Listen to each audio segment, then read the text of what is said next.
ఇక్కడ పట్టి ఇలా మడుస్తాం కదా, ఇక్కడ బొందుకు ఓపెన్ ఉండాలి కాబట్టి మనం ఇట్లా ఒక అరంగులో ఇట్లా మర్చి ఇలా కుట్టుకోవాలండి.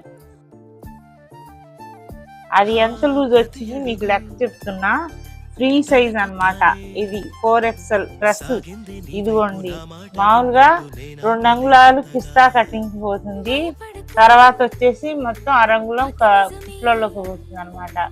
మొత్తం 2.5. ఇదిగోండి 24 కరెక్ట్గా చెప్పారు చూసారా.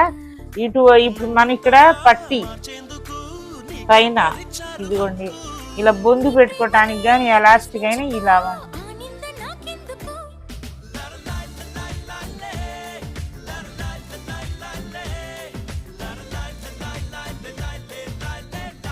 ఇట్లా బారుగా మామూలుగా 1.5 పెట్టి లైన్ కుట్టేసుకుంటే ఇక మరి కరెక్ట్గా సెట్ అవుతుంది. ఇట్లా